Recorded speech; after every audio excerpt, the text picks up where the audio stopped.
Her name was Dr. Grace Miller. At 42, she was once a rising star in neurosurgery, sharp composed, and the youngest professor to ever lecture at the prestigious Lund School of Medicine. Her methods were meticulous, her instincts uncanny. Students remembered her for how she made brain anatomy feel like poetry. Colleagues knew her as the calm scalpel. But 10 years ago, Grace vanished from the field. No announcement, no interview. Just a closed door after one catastrophic operation. A high-risk pediatric case had gone wrong, and somehow all the blame fell on her. The full story never surfaced. Rumors did, and the whispers were enough to bury her career under shame she didn't earn. At home, the judgment was louder. Her family, long steeped in medical legacy, quietly cut her out of the picture. Her older brother, Dr. Daniel Miller, rose swiftly through the ranks after her departure, eventually claiming the role of chief of surgery at the same hospital where Grace once mentored. A title that had once been penciled next to her name. He never mentioned her. None of them did. At family dinners, her chair was left unspoken for. In conversations, her name was swapped out for the one who couldn't handle it. To them, she wasn't a pioneer. She was a ghost from the OR, the sister who failed. After the fallout at Lund, General Dr. Grace Miller didn't fight the headlines. She simply walked away. There was no press release, no formal resignation, just a quiet note on her desk and an empty chair by the morning shift. The news cycle spun its story. The once rising star in neurosurgery had failed in the operating room, and rather than face a board review, she vanished. No one corrected the story, especially not her. She took a job thousands of miles away in northern Finland, in a town so small, it didn't even have a stoplight. Just a stretch of pine forest, a frozen lake, and one narrow road in and out. There she found work at a local teaching hospital, not as a surgeon, but as a basic clinical instructor. She swapped scalpels for chalk dust. Gone were the sterile glass walls and high-tech suites of Lund. Here the windows rattled in winter winds, and sometimes the electricity flickered during lectures. Her office had a broken radiator, a chipped teacup, and a single photo, her and her students from her first year of teaching, all of them laughing her smile the smallest of all. Grace never told them who she used to be. To them, she was just Dr. Miller, reserved, exacting, endlessly prepared. Her lectures were brilliant, yes, but firm. She expected much and gave little praise. Still, she was fair, kind in quiet ways. A wool scarf folded over a chair before class soup left anonymously on a nurse's desk when the flu went around. She didn't need to be liked, but she was. And her students. They excelled. Some of them years later would make headlines. One led a surgical team that separated conjoined twins. Another developed a novel method for spinal repair. Others took leadership positions in major hospitals across Europe and the US. But in every profile, every photo op, no one mentioned Grace. Because she never asked them to. Because they never knew. She didn't attend conferences. She declined interviews. She never wrote opinion pieces for medical journals, though her students often quoted her words in theirs. Once a colleague invited her to speak at a symposium in Stockholm. She smiled, shook her head, and said softly, "I don't speak to rooms that forget so easily." She sent birthday cards to students, not to family. She had no online presence, no LinkedIn, no Twitter, no old alumni Facebook group to reconnect through. When her brother Daniel was appointed chief of surgery at Lund, the same role she'd once been groomed for, no one in the family called. No invitation was sent. Grace only heard about it through a patient's daughter who read it in a Swedish medical digest. It stung. Not because she wanted the title, but because the legacy had moved on without ever looking back. In her hometown, she became a ghost with a name people avoided. At family gatherings, weddings, birthdays, even funerals, if her name came up at all, it was in lowered voices. She had so much potential, they would say. Such a shame. But Grace had long since stopped hoping for clarity from those conversations. Instead, she built her life like a puzzle with missing pieces. Not perfect, but hers. She read poetry by candlelight, learned Finnish, took long walks near the lake where the ice cracked underfoot like thunder. On Sundays, she volunteered at the local hospice, reading Holding Hands, sitting beside strangers in their last moments. One evening, a dying woman asked her what she did before she came to town. Grace paused, then answered, "I used to hold hearts in my hands." The woman smiled faintly. "You still do, dear. Just differently now." Some nights Grace would sit at her kitchen table, old surgical textbooks still stacked nearby, untouched but not forgotten. A small box lived in the bottom drawer inside it, a photo of her surgical team, a commendation letter she never framed, and a single apology note that had never been sent. She hadn't opened the box in years, but she kept it, not out of regret, but as a quiet reminder, the truth doesn't disappear just because no one says it out loud. She never told her students about the surgery, the one that made her walk away, the one where the monitors flatlined and the hospital's lawyers moved faster than the code blue team. She never told them about the night she was called into a boardroom full of people who used to clap when she entered. Or how none of them asked her what really happened. They just handed her a letter and told her to take a break. She'd become too good at being invisible. But even in obscurity, Grace never stopped being a surgeon. She just carried her scalpel differently through words, through mentorship, through unwavering silence when others would have shouted. The world had forgotten her name, but lives were still being saved by hands she once guided. And perhaps in her quiet heart, that was enough. It came in the mail on a Wednesday, in an envelope that smelled faintly of printer ink and starch. Thick, expensive cardstock. Gold lettering pressed into a navy blue border. A hospital crest in the top corner still the same after all these years. She didn't recognize the handwriting. There was no personal note, no warm signature, just a single line printed in elegant serif. "You are cordially invited to the appointment ceremony of Dr. Lucas Rains, Chief of Neurosurgery, Lund General Hospital." Grace stared at it for a long time. It wasn't addressed to Professor Grace Miller. It didn't even say Dr. Miller. Just G. Miller Co-Hospital Records Archive, Eastern Finland Medical College. A logistics afterthought. A formality. Maybe someone in the admin remembered she once worked there, or maybe it was automated. Whatever the reason, no one from her family had sent it. Not Daniel. Not her mother. Not anyone. And her name nowhere on the program. Not as a former chief resident. Not as a former mentor. Not as the professor who trained Lucas Rains through 2 full surgical fellowships. But Grace didn't tear it up. She didn't toss it into the bin with yesterday's newspaper. She sat down at her kitchen table, the afternoon light slanting across the floorboards, and read the invitation again. Slowly. Then she placed it gently on the counter next to her keys. She didn't plan on dressing in black or walking in dramatically late. This wasn't a movie. It wasn't a revenge plot. She didn't want to be seen. She wanted to see. She wanted to know if anything she'd poured into that place had remained. If any part of her name, even whispered, still lived in the corners of those polished corridors. If the ghosts that once pushed her out remembered who they had lost. It had been 10 years. She'd taught 100 students since then, survived 4 winters that had frozen the inside of her windows, and buried a patient who'd once told her she had the hands of someone who's forgiven herself. She hadn't. Not completely. But she was close. She packed lightly a gray wool coat, 1 pair of leather shoes, and a simple navy blouse she'd worn once to a faculty meeting. It still smelled like lavender soap.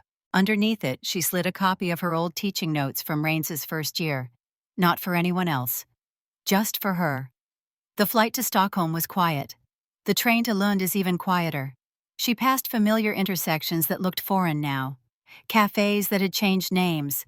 Streets she used to cross while balancing takeout and patient charts. Outside the hospital, she stood for a moment.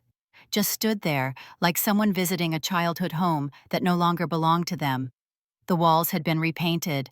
The glass doors still let in too much cold. And yet something in her chest ached in recognition. Not grief, not fear.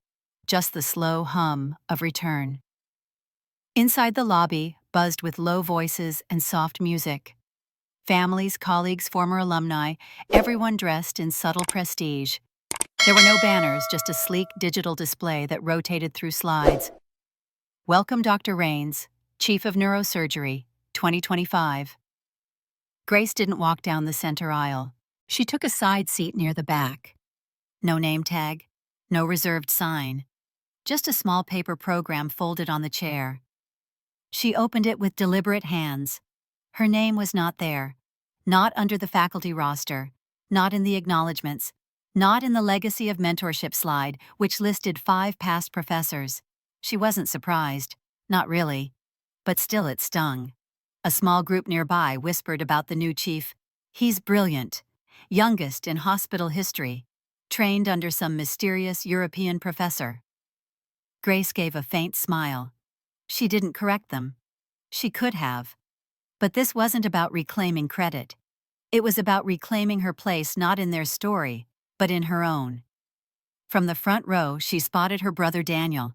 His suit was perfect. His posture polished. He didn't look back. No one from her family did. She was once again the unspoken name in a room full of names. And yet she stayed. She sat through the speeches, the slideshows, the applause. She watched Lucas Rains take the stage in a crisp white coat and bow slightly before the crowd. She noticed the way he tapped his fingers together when nervous something he picked up from her during rounds, though he likely no longer remembered why. He didn't see her, not yet, but that didn't matter. Grace breathed in the moment, let it settle in her lungs. Even uninvited, even unacknowledged, she had walked through those doors again, on her terms. And that in itself, it was a kind of beginning. The email arrived the day before the ceremony. There was no subject line, just an attachment and a one-sentence message from a burner account she didn't recognize. You may want to see what's being published tomorrow. Grace didn't open it right away. She stared at the blinking cursor for a few minutes, feeling the weight of hesitation that only comes from years of learning how not to react too quickly. Finally, curiosity overcame instinct. She clicked. It was a PDF of a leaked article scheduled for release on an anonymous medical whistleblower blog known for exposing fraud. The title was clear: Inflammatory, Breaking New Chief of Surgery at Lund, Accused of Plagiarism in Doctoral Work. Grace's chest tightened. Not because of the accusation, but because of the first line in the body of the article, Dr. Lucas Rains, newly appointed Chief of Neurosurgery at Lund. General appears to have lifted entire theoretical frameworks from unpublished teaching materials, including anonymous lecture notes from over a decade ago. Her fingers gripped the edge of the laptop. She knew those words, not in theory, not vaguely. Word for word, she remembered writing that sentence on a lecture slide, the same slide she used to explain the microvascular implications of neuroplasticity during a winter rotation in 2012. It wasn't just inspired by her teaching, it was hers. The reporter didn't name her, but they didn't need to. The notes were unmistakable to anyone who'd sat in her classroom. It was her phrasing, her diagrams, her clinical style. And yet she felt no rage. No betrayal, just something more complex. Lucas hadn't stolen it. He had studied it, absorbed it. He had taken what she taught him and folded it into his medical philosophy. Grace knew this because she remembered how diligently he asked questions, how he annotated margins with thoughts deeper than the curriculum demanded. But someone else was now using her forgotten past as ammunition, not to elevate her, but to take him down. She didn't have to guess who. Hospitals were political machines. There were always rivals. There was always someone who resented a rising star. And there was always someone watching from the sidelines, waiting for the perfect weapon to throw a buried name from the past, dust it off for the sake of sabotage. She was that weapon now, whether she consented or not. Hours later, she was summoned quietly, not by email, not by calendar, but through a discreet knock on her hotel door. It was an admin assistant from Lund, dressed in muted navy and holding a clipboard too neatly. The board would appreciate your insight on a delicate matter, she said, not quite meeting Grace's eyes. Grace followed her through a back corridor up a service elevator into a private office, where 3 people sat around a low table, a compliance officer, an ethics advisor, and a legal liaison from the hospital's governing board. They didn't accuse her. They didn't even ask directly. Instead, they slid a printed copy of the leaked article across the table, and one of them, a younger woman with an apologetic smile, said softly, "We believe you might recognize these materials. Can you confirm whether they're yours?" Grace held the paper without touching it, her eyes scanning what used to be hers, now reassembled in a different voice tied to a different man. And yet, in a strange way, she didn't feel stolen from. She felt seen. Not by the institution, not by the politics, but by the echo of her influence still alive in someone else's mind. She looked up. "I won't confirm," she said quietly. "I won't deny either." The room paused, confused. The compliance officer leaned forward. "With respect, Dr. Miller, this could be important." If he plagiarized, Grace shook her head firm but calm. "He didn't plagiarize, he learned." She folded the paper and pushed it back. "I taught him once, but he took what I gave and walked miles farther than I ever did. That's not theft, that's evolution." The ethics advisor tilted his head. "So, you're saying the work is based on your teachings. I'm saying he honored them." They looked at one another, unsure how to proceed.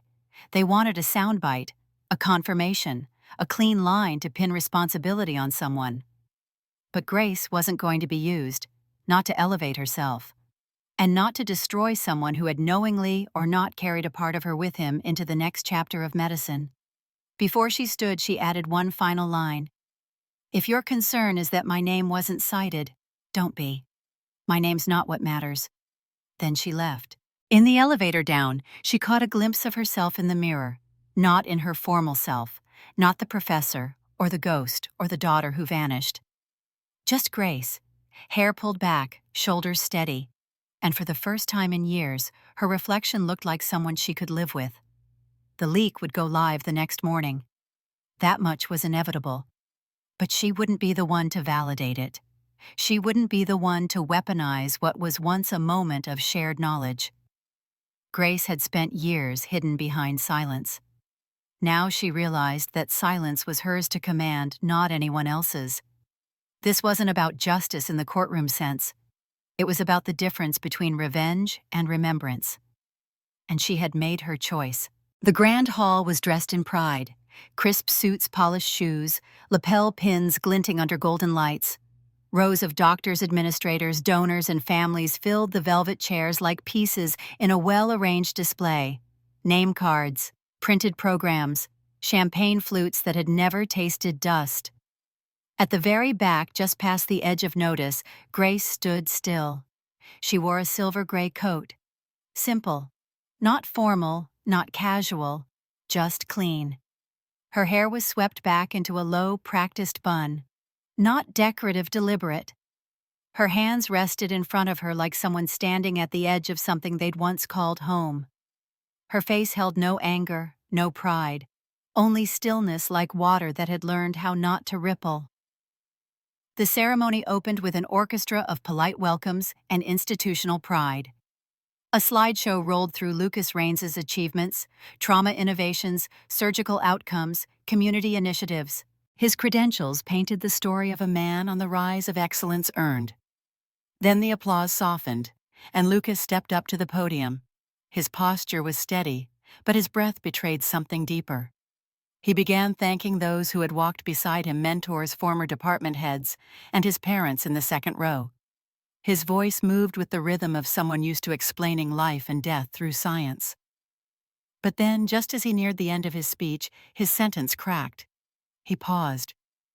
His eyes scanned the room once, then stopped, caught on something far away. Grace didn't flinch when he saw her. She didn't shrink or smile. She simply stood, just as she had in lecture halls over a decade ago, unmoved by gaze, ready for truth. The room sensed the shift. You could feel the air harden. Lucas's hands dropped to the podium.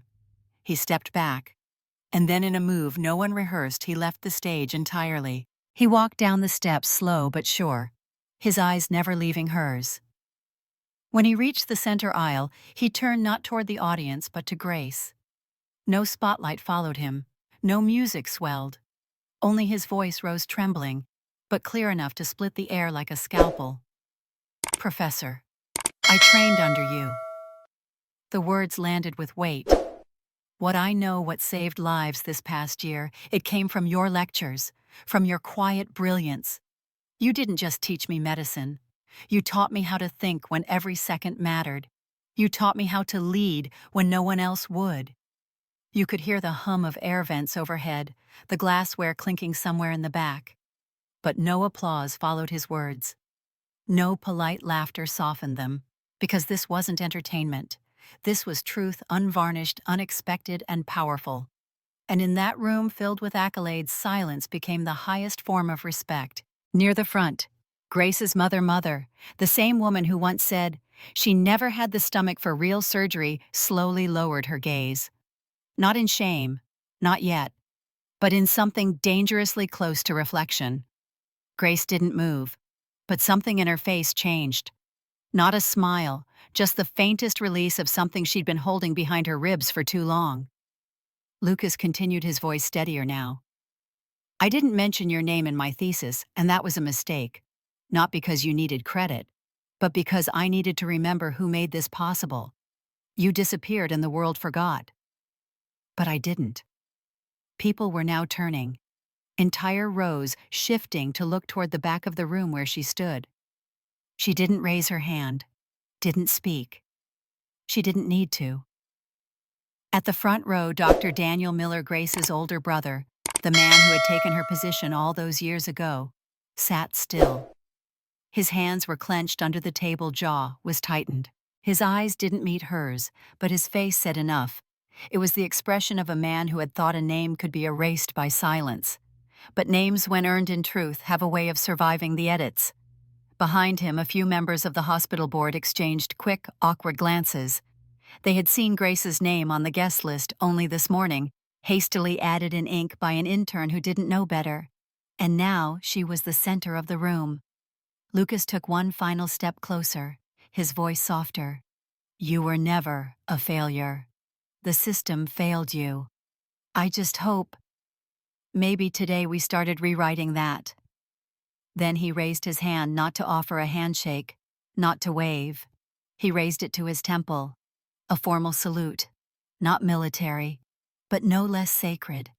It was the gesture of one surgeon to another, one generation to the one that came before, one student to the teacher who changed everything even if the world had forgotten to say thank you. Grace nodded barely, and for her that was enough. A single tear clung to the corner of her mother's eye. She didn't let it fall, she never had, but she didn't look away either.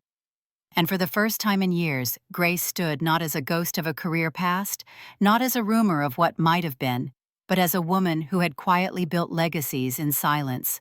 No stage, no certificate, just the truth finally spoken aloud. And the world, or at least that room, knew her name again. Not because she demanded it, but because someone stood up and said it mattered. The hall emptied slowly after the ceremony, like a tide retreating from the shore. The champagne was still cold, the banners still perfectly straight, but the air had changed. It no longer buzzed with rehearsed applause. It held something quieter now, something like reverence. Grace didn't stay for the group photos. She had turned to leave already, halfway toward the exit, when a voice stopped her, firm but gentle. Dr. Miller. She turned. A young woman, early 30s perhaps, stood with a badge clipped to her coat, and eyes that had spent more time in ORs than in social gatherings. Her voice had that slight hush one that young doctors use when they recognize they're speaking to someone they studied, not just someone they met. Ma'am, we've been reading your old papers, she said almost carefully. You weren't gone. You were just ahead of us all. Grace didn't speak at first. She simply nodded a small, measured gesture and offered a quiet smile. The kind you don't fake. The kind that says, thank you for noticing. She didn't need to say more, because when someone says a truth like that aloud, you weren't gone. You were just ahead. It echoes longer than applause ever could. By the next morning, word had spread. Not on television or social media, but in the way that mattered most. Whisper to whisper, desk to desk, operating room to operating room. Somewhere between the end of the ceremony and sunrise, the hospital's board of clinical directors had met for an unscheduled session. And by midday, they made an offer.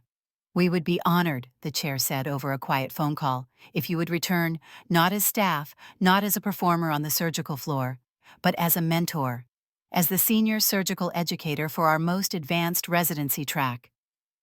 Grace said nothing for a long beat. Her fingers rested against the table as she stood by her apartment window. Outside, the city moved as usual, unaware of how long a moment like this had taken to arrive. "I'll consider it," she said simply.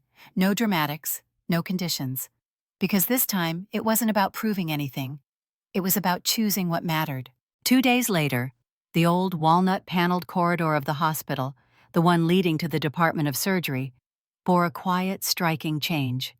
The Wall of Honor, reserved for the most distinguished contributors in the institution's 100-year history, had a familiar name reinstalled: Dr. Grace L. Miller, M.D. Fax Chair of Neurovascular Research, 2004-2013. Founder of the Clinical Ethics Lecture Series, author of Triage in Shadows. Her plaque had been removed a decade earlier, following the incident no one had dared speak of publicly. Quietly stripped from the wall, no announcement, no explanation, just gone. Now it returned restored not just in brass and wood, but in weight. That afternoon, a small group of junior residents stood before the wall reading the new edition. No one took selfies. No one whispered. They just stood still, learning who she had been, who she still was. Later that week, she walked through the surgical wing, not as a stranger anymore, but not quite as someone seeking attention either. She passed a pair of attending physicians reviewing case notes. One of them, barely older than her students in Finland, straightened when he saw her. He gave a small nod, respectful, not performative, and stepped aside without a word. Grace continued past him, her steps unhurried. By the time she reached the staff lounge, a fresh pot of coffee had just been brewed. Someone had labeled it, "For Dr. Miller, no cream, no sugar." She smiled, a real one this time. Not because it was nostalgic, but because someone had remembered. Not a patient, not a board member, someone in the present. She didn't agree to return right away. She didn't need the position to reclaim anything. She had already reclaimed something deeper: presence. Her story, once redacted by politics and fear, had found its way back, not because she demanded it, but because someone else remembered how much it had shaped them. And in medicine, that's legacy. Not the speeches, not the titles, but the hands that learned from yours. The decisions are shaped by your ethics. On her last day before flying back to Finland to settle things one final time, Grace walked down that familiar corridor again. This time, she was alone. She stood before the Wall of Honor for a few moments longer than necessary. And then, almost casually, she reached into her coat and placed a small folded card at the foot of the wall, right below her name. It read, "To the next student who thinks no one sees them, we do. We always have. You don't need noise to leave a mark, just the truth. Just care." She didn't wait to see who picked it up. She walked away, not as a ghost, not as a footnote, but as someone whose silence had been broken by something better than headlines, recognition from those who mattered, and peace with herself. The taxi pulled up quietly in front of the modest brick building. No one noticed her step out. No cameras, no parade. Just the soft click of heels on winter pavement and the soft breath of city air whispering through the alley. Grace Miller stood at the threshold of the apartment she had left behind a decade ago. The key still turned the same way, one gentle twist, one deliberate push. The door opened with a soft groan, like it too remembered. The space inside was small, almost stark. Scandinavian in its simplicity, shaped by years of quiet living in Finland. One bookshelf, one desk, a weathered armchair by the window. No photos on the walls, no certificates framed in gold. Just silence and space, and the faint scent of old paper and strong coffee. She didn't unpack. Not right away. Instead, she walked to the bookshelf, the one she hadn't touched in years. The shelf sagged slightly in the middle from the weight of old lecture binders, research manuscripts and journals with her name buried in the byline. She ran her hand over the spines like they were old friends she no longer knew how to greet. Her fingers stopped at a small, unmarked folder, tucked between her 2007 trauma surgery manual and a Finnish English dictionary. She slid it out slowly. Inside, a single handwritten letter.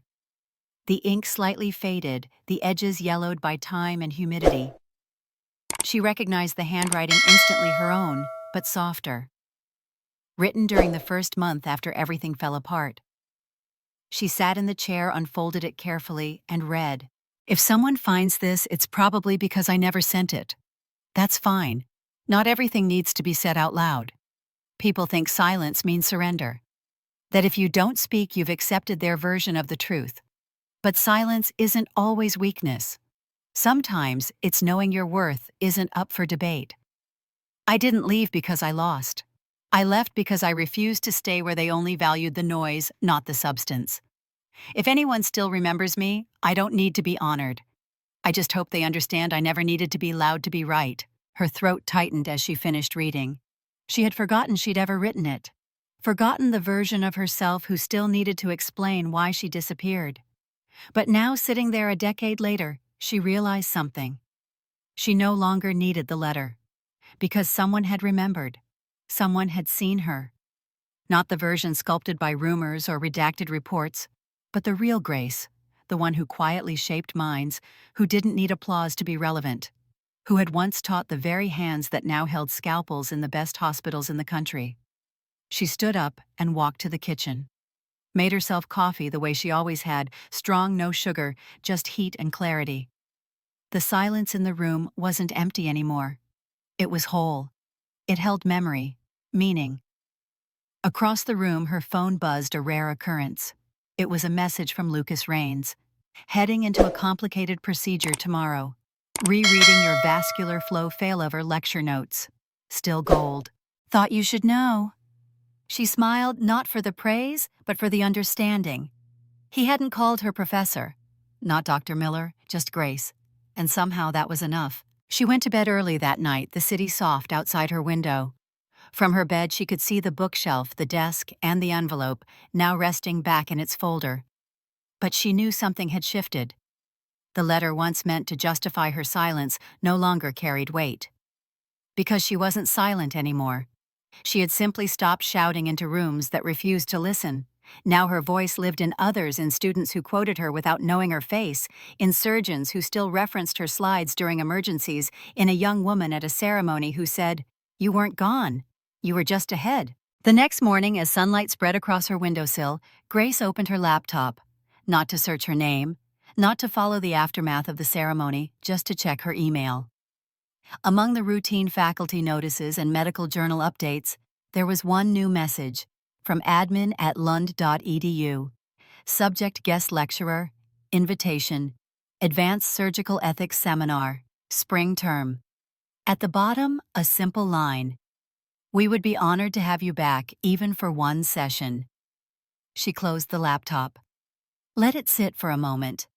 And then, without a second thought, she replied, yes. But only if the students bring questions. I'm done giving answers to people who've already made up their minds. She hit send, then stood up, pulled the curtains open, and let the light fully in. Because sometimes the return isn't loud. It's not a headline. It's not even a reunion. It's a whisper in the right room. A name is placed back where it belongs. A truth no longer hidden. And a woman who once left the world of surgery is now stepping back, not to prove anything, just to keep teaching. Because some voices are quiet for a reason. Not because they were afraid, but because they were never wrong to begin with. The lecture room smelled faintly of antiseptic and chalk dust, an odd blend of old and new. Rows of surgical tables gleamed beneath white fluorescent lights. Simulated torsos lay open for practice, surrounded by clusters of young med students in white coats, far too crisp for anyone who had ever stepped into a real OR. At the very back of the room, seated on a modest folding chair, was Dr. Grace Miller. No badge, no lab coat. Just a simple, dark sweater hair, pinned back, eyes quiet but focused. She didn't introduce herself, didn't take the spotlight. She was just there, watching. Professor Liam Adler, once a student of Grace's student, now stood at the front of the room giving precise instructions about cerebral aneurysm clipping. The students scribbled, nodded, some too nervous to breathe. She remembered this feeling. The first time she had taught a room like this, half the class didn't even know what a retractor was. Now they recited Latin terms like gospel and adjusted microsurgical lenses with practiced grace. Grace sat with her hands folded on her lap, not taking notes, not correcting anyone, just listening, learning again in a way. One of the younger students, a girl with a nervous bounce in her knee and determination in her brow, glanced back toward Grace and whispered to her friend across the table. "Hey, see her?" Her friend barely nodded, too focused on a vascular chart. The girl leaned in. "I heard she used to be the best, like legendary." But then she just vanished. Grace heard every word, but she didn't flinch. Her hands stayed calmly together, fingers gently laced like folded pages of a closed book. She didn't turn around, didn't correct them, didn't explain who she was. She didn't need to. Instead, she slowly rose from the chair as the class neared the end of its session.